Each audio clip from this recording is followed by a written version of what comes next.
విఘ్నేశ్వర భగవానికి నమస్కారం సమర్పయామి. రెండు అక్షరాలు తీసుకొని కొద్దిగా నీళ్లు పోసుకొని పక్కన ఉండండి. మంత్రహీనం క్రియాహీనం భక్తిహీనం గణాధిపా యత్పూజితం త్వయా దేవ పరిపూర్ణం దరస్తు మే అనేన మహాగణపతి ప్రీత్యర్థం సంభవిత ఉపచార పూజనేన భగవన్ సర్వాత్మకః మహాగణపతి ప్రియతాన్న మమ ప్రియతో వరదో భవతు వక్రతుండ మహాకాల సూర్యకోటి సమప్రభ నిర్విఘ్నం కురు మే దేవ సర్వకార్యేషు సర్వదా. మహాగణపతయే నమః. ప్రార్థన నమస్కారాలు సమర్పయామి. నమస్కరోమి. అమ్మవారి ఆరాధన చేస్తున్నాను కనుక చేతులు అక్షతలు తీసుకోండి. పద్మప్రియే పద్మే పద్మహస్తే పద్మాలయే పద్మదళాయతాక్షి విశ్వప్రియే విష్ణుమనోనుకూలే త్వత్పాదపద్మం మహి సన్నిధత్స్వ. వ్యాసా పద్మాసనస్థా విపులకటితటీ పద్మభద్రాయతాక్షి గంభీరావర్తనాభిస్తనభరణమిదా శుభ్రవస్త్రోత్తరీయారణఖజరైः స్నాపితా హేమకుంభైః నిత్యం సా పద్మహస్తా మమ వసతు గృహే సర్వమాంగళ్యయుక్తాం. ఆ రెండు అక్షతలు మీరు చేసుకున్నటువంటి గౌరీ అమ్మవారిలో సాక్షాత్తు జగన్మాత అయిన ఆది మహాలక్ష్మి వచ్చి కూర్చున్నట్టుగా భావన చేసి సమర్పించండి. ధ్యాయామి, ధ్యానం సమర్పయామి, ఆవాహయామి. మళ్ళీ రెండు అక్షతలు వేయండి. రత్నసింహాసనార్థమక్షరాం సమర్పయామి. ఇప్పట్లాగా పుష్పంతో నీళ్ళని అమ్మవారికి చూయించి పాదాలు కడుగుతున్నట్టు భావన చేసి సమర్పయామి. స్నానం చేయించండి అమ్మవారు.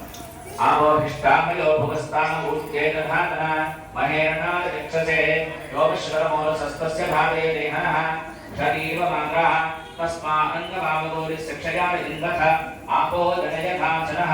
స్నానం సమర్పయామి. వస్త్రార్థం ఉపగీతార్థమక్షరాం సమర్పయామి. శ్రీచందనం సమర్పయామి. మీరు ఏదైతే కంకణాన్ని చుట్టూ పెట్టినారో ఆ దాన్ని ఒక్కసారి ముట్టుకోండి. ఉపగీతార్థం రక్తసూత్రం సమర్పయామి. పసుపం తడిపితే గంధం అవుతుంది, సమర్పించండి.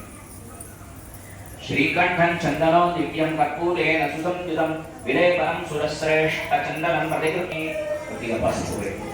కుంకుమంతామనాదివ్యంతామిన్యా కామసంభవ కుంకుమేనార్చితాదే విగృహాణ పరమేశ్వరై. కుంకుమ వేయండి. పుష్పై పూజయామి. తర్వాత పుష్పాలు వేయండి. నమః ఓం విజయాయ నమః ఓం జయాయ నమః ఓం దేవసేనాయ నమః ఓం స్వర్ధాయ నమః ఓం స్వాహాయ నమః ఓం మాతృభ్యో నమః ఓం లోకమాతృభ్యో నమః ఓం మృద్ధ్యై నమః. పుష్పాన్ని సమర్పయామి. అమ్మవారికి ఒకసారి అగరబత్తిని చూపించండి. ధూపమాఘ్రాపయామి. సాజ్యం త్రివర్తి సంయుక్తం. దీపానికి నమస్కారం చేయండి. సాజ్యం త్రివర్తి సంయుక్తం వహ్నేనా దోదితం ధూపదీపానంతరం కుంకుమం సమర్పయామి. మనసులో ఉన్న కోరిక అమ్మవారికి చెప్పుకొని నమస్కారం చేయండి. నమస్తేస్తు ప్రపూజితే శంఖచక్ర గదాహస్తే మహాలక్ష్మి నమోస్తుతే. ప్రార్థన నమస్కారాన్ని సమర్పయామి. అమ్మవారి యొక్క నామం చెప్తూ కుంకుమను సమర్పిస్తూ ఉండండి. ఓం వికృత్యై నమః ఓం విద్యాయై నమః ఓం సర్వభూత హితప్రదాయై నమః ఓం శ్రద్ధాయై నమః ఓం విభూత్యై నమః ఓం వాచే నమః ఓం పద్మాలయాయై నమః ఓం పద్మాయై నమః ఓం శుచయే నమః స్వాహాయై నమః ఓం స్వధాయై నమః ఓం సుధాయై నమః ఓం ధన్యాయై నమః ఓం హిరణ్మయ్యై నమః ఓం లక్ష్మ్యై నమః ఓం విభావర్యై నమః ఓం ఆదిత్యై నమః ప్రదాయై నమః ఓం రుద్ధయే నమః ఓం అనఘాయై నమః ఓం లభాయై నమః ఓం అశోకాయై నమః ఓం అమృతాయై నమః ఓం దీప్తాయై లోక శోక వినాశిన్యై నమః ఓం ధర్మనిలయాయై నమః ఓం కరుణాయై నమః ఓం లోకమాత్రే నమః ఓం పద్మప్రియాయై నమః ఓం పద్మహస్తాయై నమః ఓం పద్మాక్ష్యై నమః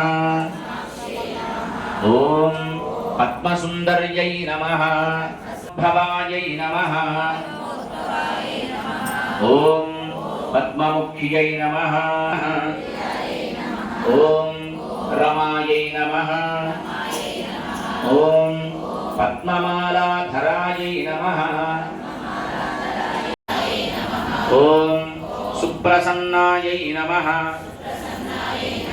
ఓం ప్రసాదాభి ముఖ్యై నమః ఓం ప్రభాయై నమః ఓం చంద్రవదనాయై నమః మహోదర్యై నమః ఓం చతుర్భుజాయై నమః ఓం చంద్రరూపాయై నమః ఓం ఇందిరాయై నమః ఓం ఇందుశీతలాయై నమః ఓం ఆహ్లాదజనన్యై నమః ఓం శివాయై నమః ఓం శివకర్యై నమః ఓం ఓం తుష్ట్యై నమః ఓం దారిద్ర్య నాశిన్యై నమః ఓం ప్రీతి పుష్కరిణ్యై నమః ఓం శాంతాయై నమః ఓం శుక్లమాల్యాంబరాయై నమః ఓం శ్రియై నమః ఓం భాస్కర్యై నమః ఓం యశస్విన్యై నమః ఓం వసుంధరాయై నమః ఓం హేమ మాలిన్యై నమః ఓం ధన ధాన్య కర్త్ర్యై నమః ఓం సిద్ధయే నమః హిరణ్య ప్రాకారాయై నమః ఓం సముద్ర తనయాయై నమః ఓం జయాయై నమః ఓం నారాయణ సమాశ్రితాయై నమః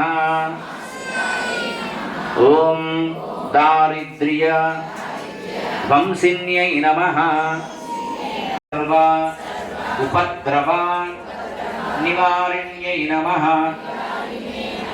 ఓం నవదుర్గాయై నమః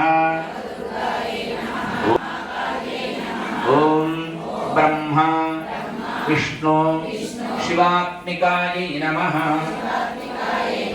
ఓం త్రికాల జ్ఞాన సంపన్నాయై నమః ఓం భువనేశ్వర్యై నమః ఓం మహాలక్ష్మ్యై నమః ఓం మహాసరస్వత్యై నమః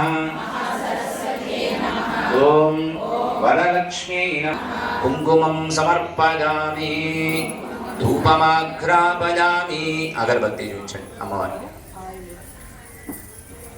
వనస్పత్యురసోర్ధూపో గంధాఢ్యో గంధముత్తమ ఆగ్నేయ సర్వదేవానాం ధూపోయం ప్రతిగృహ్యతాం ధూపమాఘ్రాపయామి.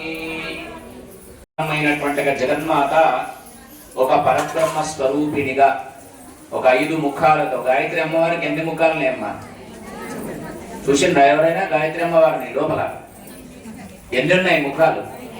చూడకుండా ఏ రంగు చీర కట్టుకుంది అమ్మవారి వాళ్ళ ఎన్ని మాలలు వేసుకున్నది? భక్తితోటి మనం చేస్తే జగన్మాత ఎక్కడ ఉన్నా కరుణిస్తుంది. అట్లా కరుణిస్తుందా అని మనకు కాదు అనుమానం. కైలాసంలో ఉండేటువంటి పార్వతీదేవి కలిగిందట ఒక రోజున. భూలోకంలో పుట్టేటువంటి మానవులంతా తక్కువ ఆయుష్తో పుడతారు. తక్కువ ఆయుష్ అంటే తొందరగా పోవడం కాదండి. ఆయుష్ తక్కువ అవడం అంటే భగవంతుడి మీద మనస్సు లేకుండా ఉంటారు. దేని మీద మనస్సు ఉండాలో దాని మీద మనస్సు ఉండదు, దేని మీద ఉండకూడదో దాని మీద మనస్సు ఉంటుంది. అటువంటి ఆయుష్ తక్కువ ఉన్న వాళ్ళకి, చంచలమైనటువంటి బుద్ధి కలిగిన వాళ్ళకి, వాళ్ళ జీవితం సార్థకం కావాలి అంటే, ముఖ్యంగా ఆడవాళ్ళకి సార్థకం కావాలంటే పరమేశ్వర ఏదైనా ఒక వ్రతం ఉందా, వాళ్ళ సౌభాగ్యం నిరంతరం. ఏ ఆడదైనా వివాహమైన తర్వాత సువాసినిగా మారిన తర్వాత ఆడవాళ్ళంతా కోరుకునేది ఒకటే, వాళ్ళ శ్వాస ముఖానికి బొట్టున్నప్పుడు ముత్తైదువుగా ప్రాణం విడవాలని కోరుకుంటారు. అటువంటి సౌభాగ్యం కలగాలి అంటే ఏం చెయ్యాలి అని చెప్పేసి సాక్షాత్తు పార్వతీదేవి అడిగింది. మరి ఆమెకు తెలియదా? సముద్ర మథనము చేసినప్పుడు మొట్టమొదటిగా పుట్టినటువంటి విషాన్ని తినడానికి పంపించిందే పార్వతి. మరి అటువంటి ఆవిడ అందరికీ సౌభాగ్యాన్ని ఇచ్చేటువంటి సాక్షాత్తు పార్వతీదేవి పరమేశ్వరుణ్ణి ఎవరి కోసం అడిగింది అంటే, భూలోకంలో మనలాంటి వాళ్ళు పుడతారు కనుక వాళ్ళ కోసం అడిగింది. ఏ వ్రతం చేయాలి, ఏ వ్రతం చేస్తే సౌభాగ్యం కలుగుతుంది, అటువంటి ఉత్తమమైనటువంటి వ్రతం ఏదైనా ఉందా, ఏ దేవతార్చన చేస్తే సౌభాగ్యం కలుగుతుంది అంటే, మనం అడిగితే చెప్తుంటాం. మనం ఏం చేశామంటే, కనకధార స్తోత్రం చదవండి మనకు డబ్బు వస్తుంది అంటాం. ఐశ్వర్యము అంటే కేవలం ఒక డబ్బు కాదు. ఐశ్వర్యము అన్నదానికి అర్థం భగవంతుడు ఏం చెప్పినాడు, ఋషులు ఏం చెప్పినారో మనకంటే, ఆరోగ్యంగా ఉండడం ఒక ఐశ్వర్యం, సంతానం ఉండడం ఒక ఐశ్వర్యం, ఇల్లు ఉండడం ఒక ఐశ్వర్యం, పిల్లలు ఉండడం ఒక ఐశ్వర్యం, వాళ్ళు బుద్ధిమంతులు అవడం ఒక ఐశ్వర్యం, మనసు ప్రశాంతంగా ఉండడం అన్నింటికంటే పెద్ద ఐశ్వర్యం. అటువంటి ఐశ్వర్యాన్ని ప్రసాదించే దేవత ఎవరున్నారు అంటే పరమేశ్వరుడు చెప్తాడు. ఎవరు ఎందుకమ్మా? సాక్షాత్తు జగన్మాత అయినటువంటి ఆదిలక్ష్మియే అందరికీ సౌభాగ్యాన్ని పంచడానికి తాను ఎక్కడనో వైకుంఠంలో ఉండేటువంటి జగన్మాత మనందరి కోసం భూలోకానికి వచ్చి వరాలు ఇచ్చే తల్లిగా, వరలక్ష్మిగా అవతరించింది అని చెప్పగానే ఈమెకు అనుమానం కలిగింది. మన లెక్కనే పక్క వాళ్ళు ఏ పూజ చేసుకుంటే వాళ్ళు శ్రీమంతులైనారో, వాళ్ళు ఏ పుష్పం పెట్టినారు, ఎన్ని ఇంచులతో పెట్టినారు అనేది కొలతలు తీసుకొని మరీ అట్లే పెడుతుంటాం మనం. అంటే ఒకటి కుండినము అనేటువంటి ఒక పట్టణం ఉండేదట. జాగ్రత్తగా మనం ఈ కథ వినాలి. ఏదో కుంకుమ పూజ కేవలం ఏదో ఒక రాతితో పెట్టినటువంటి విగ్రహం